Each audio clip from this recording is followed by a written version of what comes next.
Welcome to Global academy.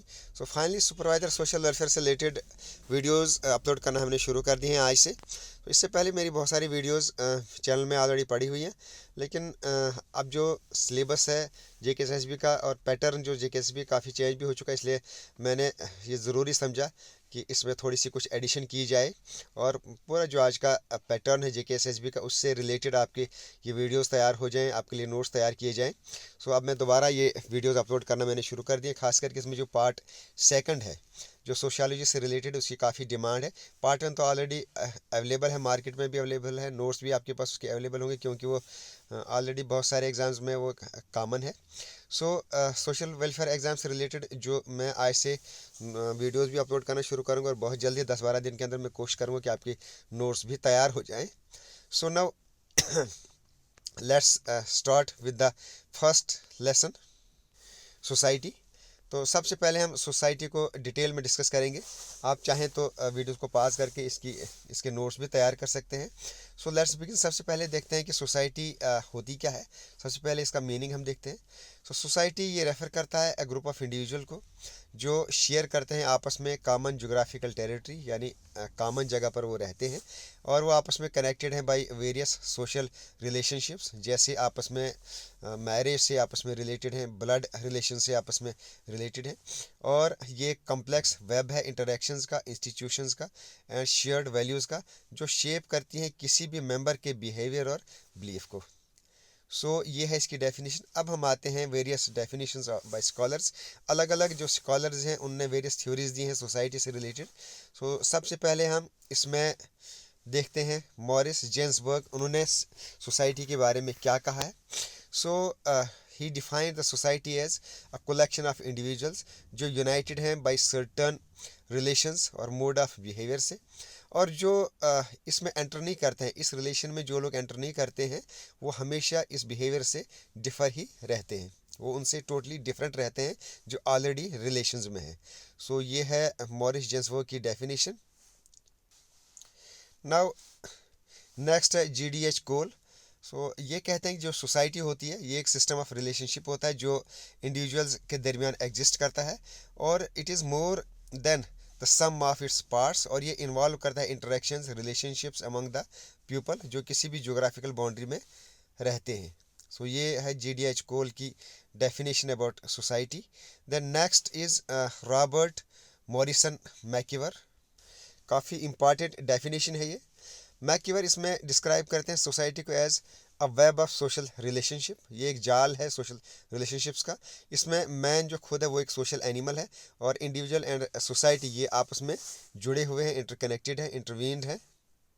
Then amyl डॉर्केम, सो ये emphasise करते हैं फंक्शनल आस्पेक्ट ऑफ सोसाइटी को, और ये कहते हैं कि जो सोसाइटी है it is a moral and social order, जो इसकी अपनी एक रियलिटी है एंड इसको अपने ही टर्म्स में स्टडी भी किया जाना चाहिए।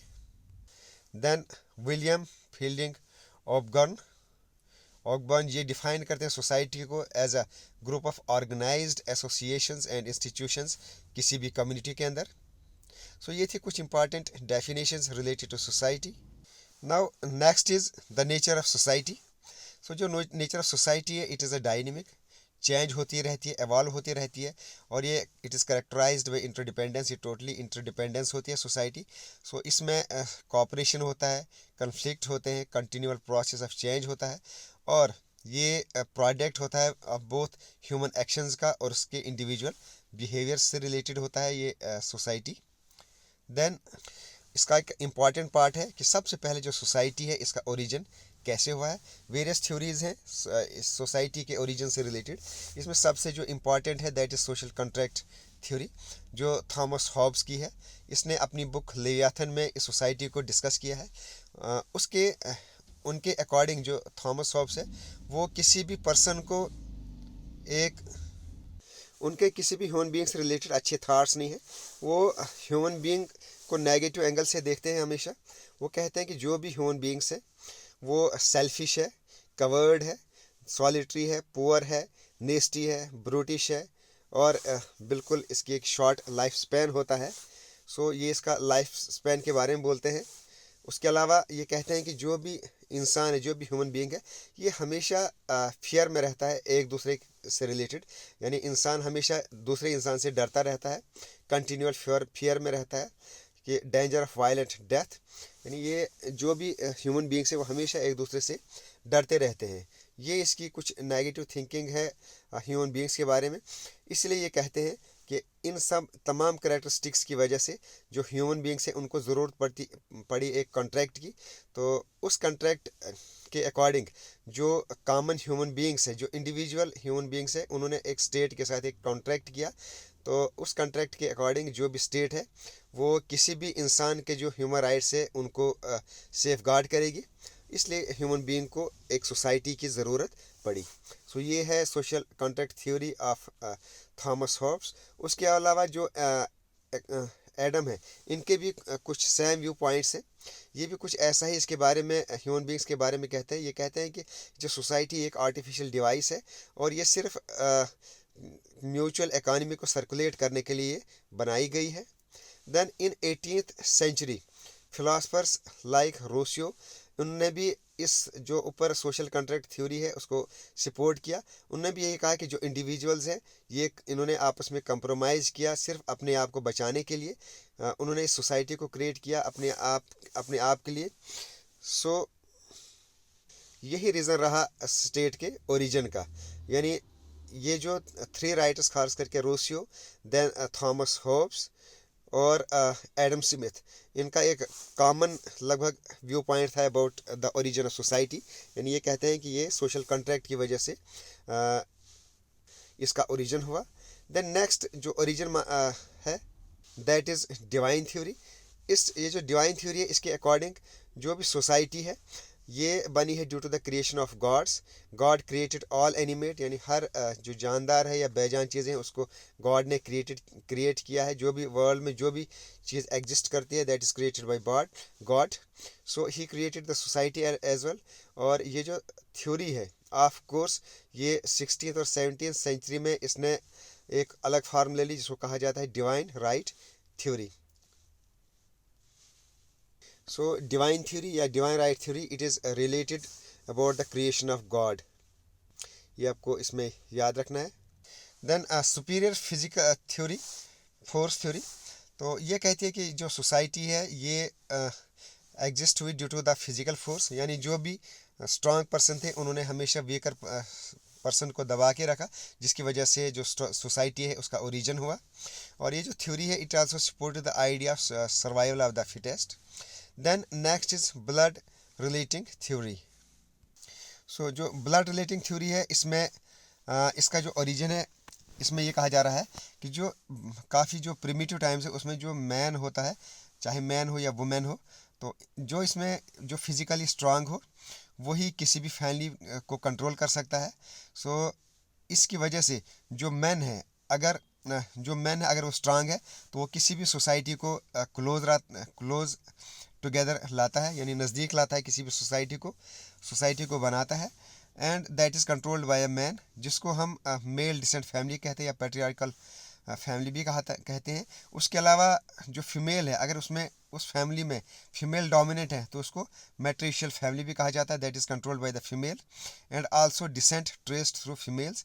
सो theories make society the expansion of female system, family system. So इस तरीके से ये जो सोसाइटी है इसमें एक्सपेंशन ऑफ फैमिली सिस्टम ये इसका ओरिजिन हुआ।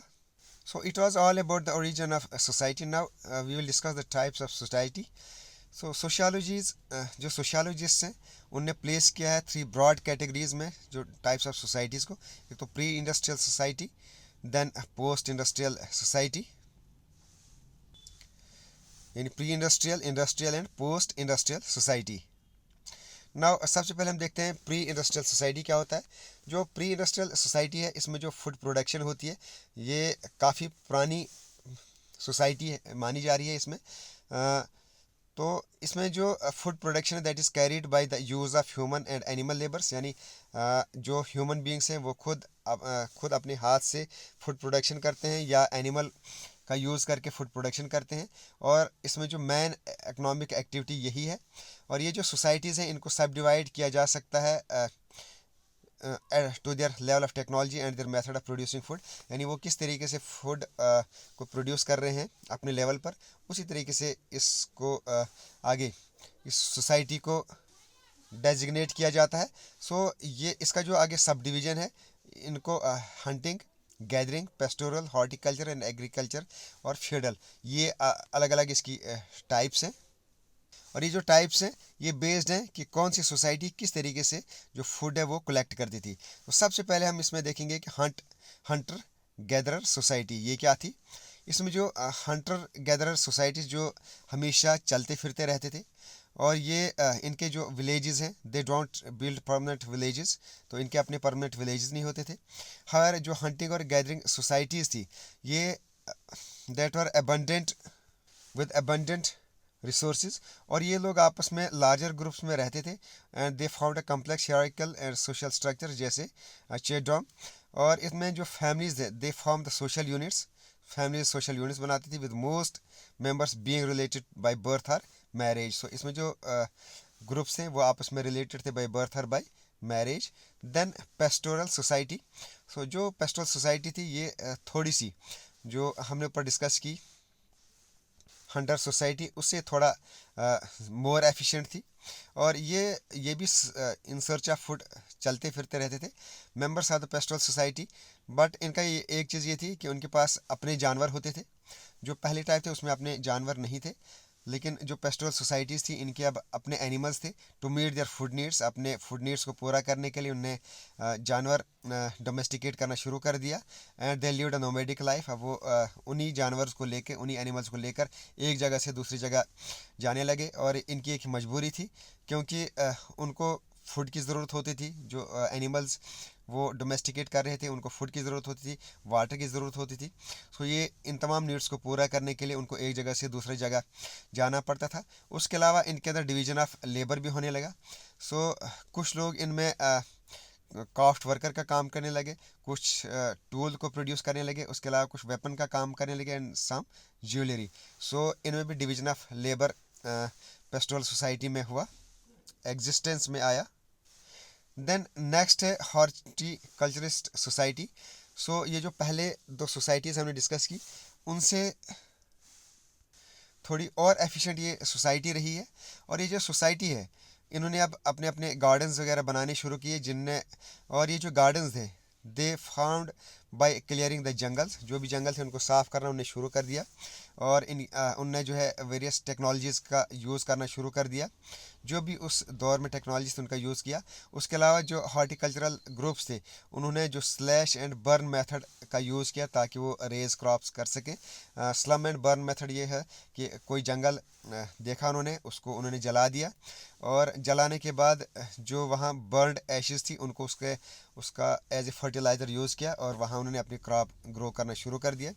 देन नेक्स्ट आ गई फिर उसके बाद और इसका थोड़ी सी ग्रोथ हो गई। देन एग्रेरियन सोसाइटी का एग्जिस्टेंस में आई। सो ये जो एग्रेरियन सोसाइटी थी अब इन्होंने प्लो करना शुरू कर दिया विद द हेल्प ऑफ ऑक्सीज, और ये ज़्यादातर 15th सेंचुरी में इसका एग्जिस्टेंस हो गया। And they used agricultural technology advances to the cultivate crops. So ज़्यादा से ज़्यादा एरिया को कल्टिवेट करने के लिए इन्हें एडवांस टेक्नोलॉजीज़ का यूज़ करना शुरू कर दिया।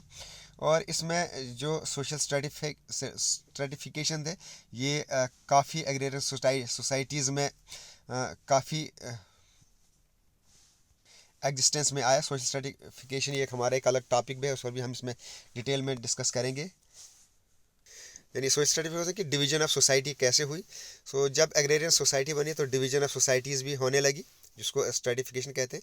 जैसे वुमन जो थी ये पहले हायर क्लास स्टेटस था उसका, बट आहिस्ता आहिस्ता जब ये एग्रेरियन सोसाइटी शुरू हुई तो इसमें जो वुमेन था उसका बहुत कम काम, उसका कम रोल होने लगा, तो कम काम वो करने लगी। इन हंटिंग एंड गैदरिंग जो सोसाइटीज़ थे उनमें जो वुमेन का रोल था काफ़ी कम हो गया।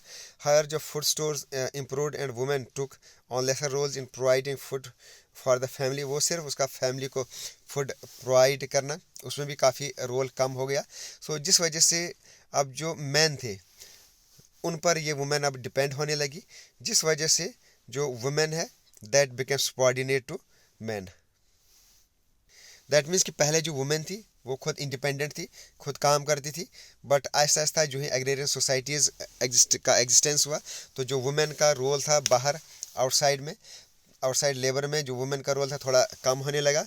एंड ये जो है इस पर डिपेंड होने लगी मैन पर, जिसकी वजह से she became subordinate to man, और जिस वजह से फिर आहिस्ता आहिस्ता कन्फ्लिक्ट भी अब शुरू होने लगा।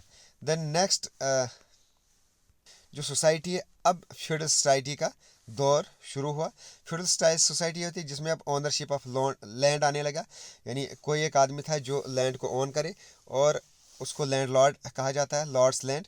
उसके अलावा जो इनके साथ बाकी पेजर्स वगैरह उनके वो अपने साथ रखते थे, यानी किसान वगैरह रखते थे, यानी ज़मीन का मालिक एक आदमी होता था और वो आगे फिर लोगों को मजदूरी पर रखता था, जो उसके लिए, उस आदमी के लिए उस फूड, क्रॉप्स, होमेज वगैरह वो तमाम सर्विसेज वो अपने लैंड ओनर के लिए करने लगा। दैट मीन्स अब जो है इस सोसाइटी में, फ्यूडल सोसाइटी में अब जागीरदाराना राज शुरू हो गया। देन फ्यूडल सोसाइटी के बाद फिर इंडस्ट्रियल सोसाइटीज़ अब आई। तो इंडस्ट्रियल सोसाइटीज़ ये ज़्यादातर एग्जिस्ट कर रही थी बिटवीन 15 एंड 16 सेंचुरीज़। इसमें न्यू इकोनॉमिक सिस्टम इमर्ज हुआ और इसने फ्यूडलिज्म को अब रिप्लेस कर दिया। इसमें कैपिटलिज्म भी आ गया। कैपिटलिज्म मींस क्या, प्राइवेटाइजेशन शुरू हो गई। जो भी बड़ी बड़ी इंडस्ट्रीज़ थी, फैक्ट्रीज थी, उनको अब प्राइवेट लोग ऑन करने लगे और इससे क्या हुआ कि कंपटीशन भी काफ़ी बढ़ गया। सो जो प्रोडक्शन है, मेटल्स, सिल्क, स्पाइस, उसने वो काफ़ी उसका बढ़ गया, उसकी कमर्शियल एक्टिविटी बढ़ गई। और ये जो सोसाइटी ज़्यादातर यूरोपियन सोसाइटी में ज़्यादा एग्जिस्ट करती थी।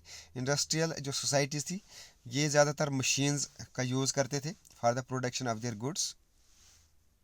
इस वजह से अब प्रोडक्शन भी बढ़ गई और जो सरप्लस था वो भी पहले से ज़्यादा बढ़ गया।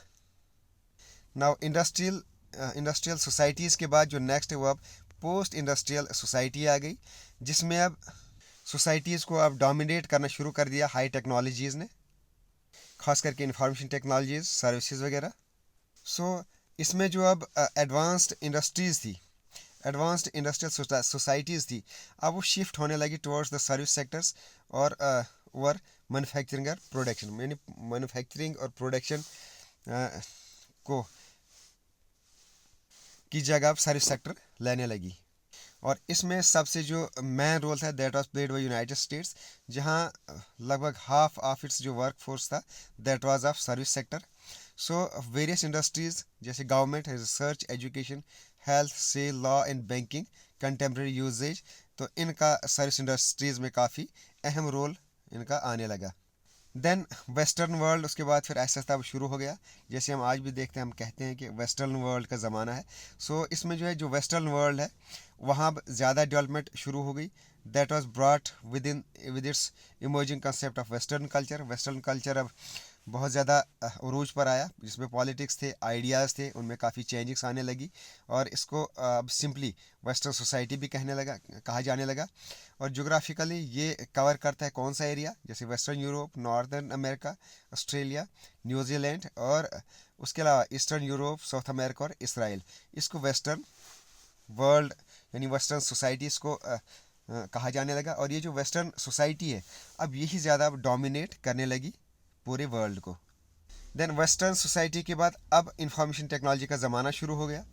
That was although concept of information society has been under discussion since 1930। 1930 से ये जो इंफॉर्मेशन सोसाइटी के बारे में बात हो रही है, लेकिन जो मॉडर्न वर्ल्ड है इट इज़ ऑलमोस्ट ये ज़्यादातर इंफॉर्मेशन टेक्नोलॉजी का ही ज़माना है आज, जिसमें वेरियस सोसाइटीज़ एंड कल्चर पर इसका काफ़ी इम्पैक्ट हुआ।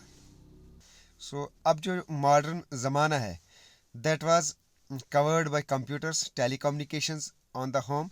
उसके अलावा ये जो टेलीकम्युनिकेशन, कंप्यूटर्स, सो अब ये हर जगह अपनी जगह लेने लगे, जैसे स्कूल, गवर्नमेंट, उसके अलावा इस कम्युनिटीज़ में, ऑर्गेनाइजेशंस में, लगभग हर जगह, हर वर्क प्लेस में इनका काम शुरू हो गया। So the International Telecommunication Union, इसका जो वर्ल्ड समिट हुआ था information society in Geneva, that was and Tunis, ये हुआ था इनका एक सुमित हुआ था 2003 एंड 2005 में।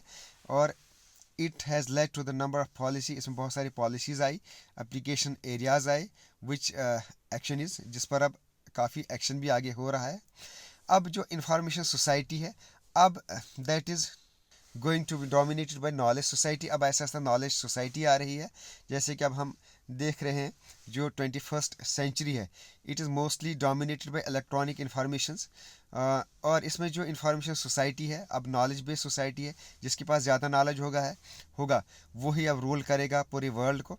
As much of 70 to 80% of economic growth ये सिर्फ due to new and better knowledge की वजह से हो रहा है।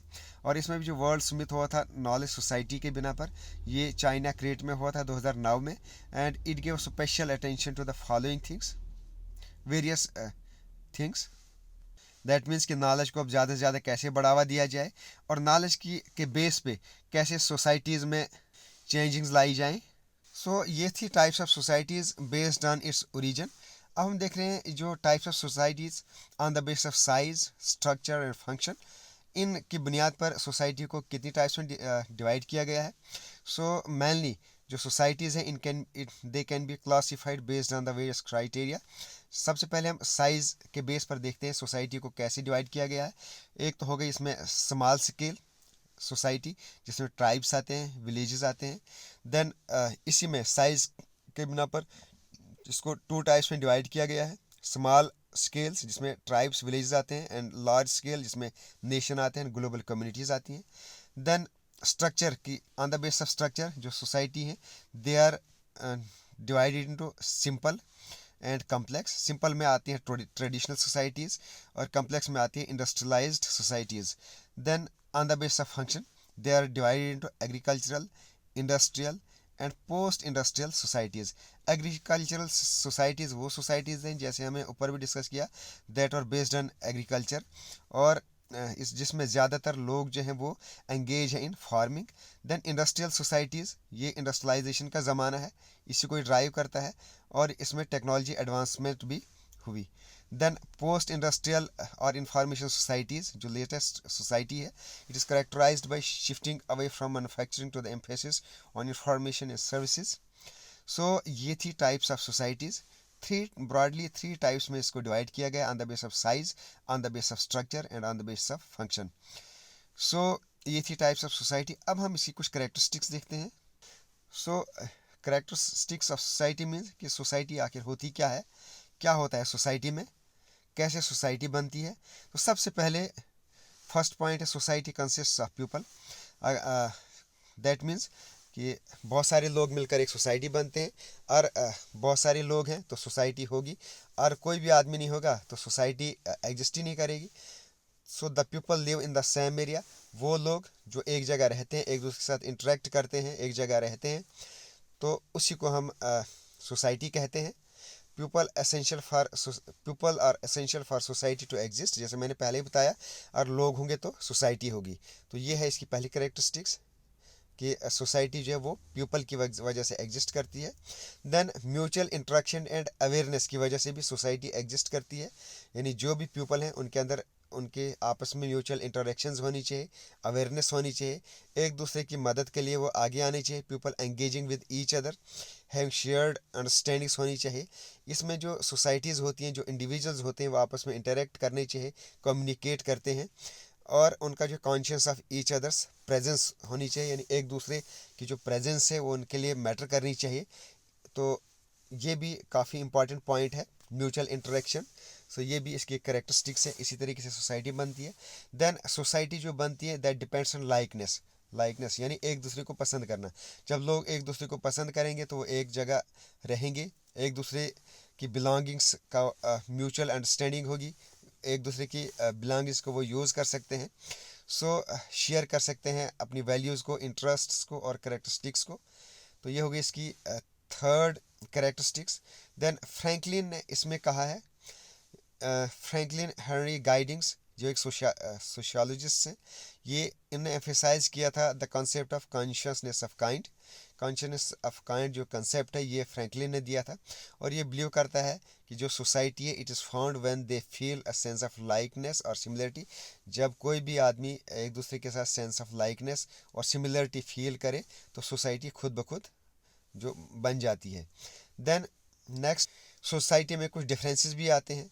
नॉलेज के बिना पर, डाइवर्सिटी के बिना पर।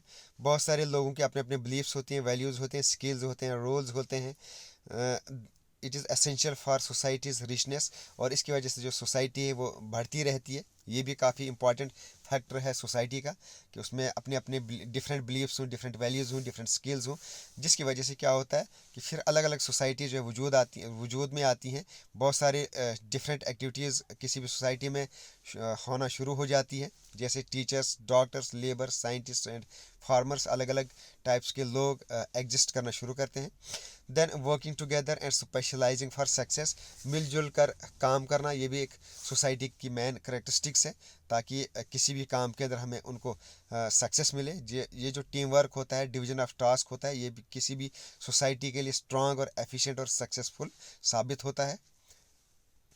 सो इसमें CH कूल इनने एक थ्योरी दी है। उन्होंने कहा कि कॉपरेशन जो अराइज करता है when man realize that they have a common goal.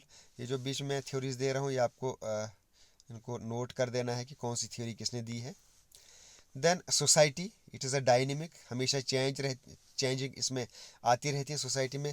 Society constantly change होती रहती है और एवॉल्व होती रहती है with the passage of time. So काफ़ी एडवांसमेंट्स की वजह से, कल्चरल शिफ्ट्स की वजह से और चेंजिंग डेमोग्राफी की वजह से सोसाइटी में चेंजिंग्स आती रहती हैं। Then social control, social control भी एग्जिस्ट करता है सोसाइटी के अंदर। इसके कुछ अपने रूल्स होते हैं, मीन्स होते हैं, जिसके थ्रू ये किसी भी मेंबर ऑफ सोसाइटी को आपस में कंट्रोल कर सकते हैं। कॉपरेशन बेशक एग्जिस्ट करता है सोसाइटी को एग्जिस्ट करने के लिए, but still there exist competition, conflict, tension and revolt, ये भी साथ साथ एग्जिस्ट करते हैं। Then differences in culture, so जैसे ऊपर भी हमने डिस्कस किया कि कल्चर की बुनियाद पर बहुत सारे डिफरेंसेस आते हैं सोसाइटीज़ में। With in the society cultural diversity emerges. जो वेरियस टाइप्स ऑफ पीपल्स हैं, उनके अपने बिलीव्स होते हैं, कस्टम्स होते हैं, वैल्यूज़ होती हैं, डिफरेंट लैंग्वेजेस होती हैं। तो उस बिना पर किसी भी सोसाइटी के अंदर डिफरेंसेस आते हैं कल्चर की बुनियाद पर। सो cultural is not the society, culture ये सोसाइटी नहीं है, बट ये सोसाइटी का एक पार्ट है। और ये जो कल्चर है ये सेम भी हो सकता है, डिफरेंट भी हो सकता है। जैसे कि गैलिन ने कहा है कि कल्चर ये एक सीमेंट है जो बाइंड करता है किसी भी सोसाइटी को आपस में, और ये कंपोनेंट इंडिविजुअल है। It's a component individual. Human society is a people interacting, culture is patterning of their behaviour. Society exist करती है ड्यू टू पीपल्स इंटरेक्शन, और जो कल्चर होता है that exist due to their behaviour. Now last part जो है इसका वो है मैन, ये एक गॉर्जियस नेचर होता है, यानी हमेशा एक दूसरे के साथ मेल मिलाप करना चाहता है, तभी सोसाइटी एग्जिस्ट करती है। हमेशा एवरी पर्सन वो दूसरे पर्सन के साथ मिलजुल कर रहना चाहता है, whether it is in the family और इन द विलेज और इन द सोसाइटी। सो जैसे एरिस्टोटल ने कहा कि man is a social animal, क्योंकि कोई भी पर्सन है वो अकेला एग्जिस्ट नहीं कर सकता है। So he needs another person. तो हमेशा मिलजुल कर रह सकता है इंसान, अकेला कोई भी इंसान ज़िंदा नहीं रह सकता है। सो इट मीन्स कि man is a social animal. हर इंसान दूसरे इंसान के साथ रहकर ही को एग्जिस्ट कर सकता है, तभी जाकर सोसाइटीज़ फिर एग्जिस्ट करती हैं and they came into existence. जैसे कि लास्ट में मैकडोगल, इनकी एक थ्योरी है, ये कहते हैं कि जो भी इंसान है ये एक सोशल है, मैन इज़ अ सोशल। क्योंकि इसके अंदर एक ह्यूमन इंस्टिंक्ट है कि ये हमेशा दूसरे पर्सन के साथ मिलजुल कर रहना चाहता है। मैन ऑलवेज लिव एमिडिस्ट मैन, इंसान हमेशा दूसरे इंसानों के दरमियान बैठ कर ही रह सकता है। He can not live without it, इसके बगैर वो रह ही नहीं सकता है। It has forced him to form social groups, और ये जो सोशल ग्रुप्स हमने जो सोसाइटी बनी है ये अपनी मर्जी से नहीं बनाई है, बल्कि ये मजबूर हुआ है ये सोसाइटी बनाने के लिए। So it was all about this topic. अब मैं बहुत जल्दी कोशिश करूँगा इससे रिलेटेड मैं MCQs भी बना कर लाऊँगा। मैं कोशिश कर रहा हूँ कि हर टॉपिक से रिलेटेड मिनिमम कम से कम 100 to 150 MCQs भी मैं लेकर आऊँ, ताकि इस टॉपिक में अगर कोई भी पॉइंट रह गया हो तो उनको मैं दोबारा से वेरियस बुक्स कंसल्ट करके वेरियस नेट का भी हम यूज़ करेंगे। अगर कोई भी पॉइंट रह जाएगा तो उनको हम MCQs के थ्रू कवर करने की कोशिश करेंगे। उसके अलावा जैसे मैंने आपको पहले बोला कि नोट्स भी हम जल्दी लेकर आ जाएंगे। So it was all about society. बहुत जल्दी हम कम्युनिटी से रिलेटेड एक नई वीडियो लेकर आएंगे। Okay thanks, best of luck, God bless you all. Video अगर अच्छी लगे तो लाइक ज़रूर करें। Okay thanks.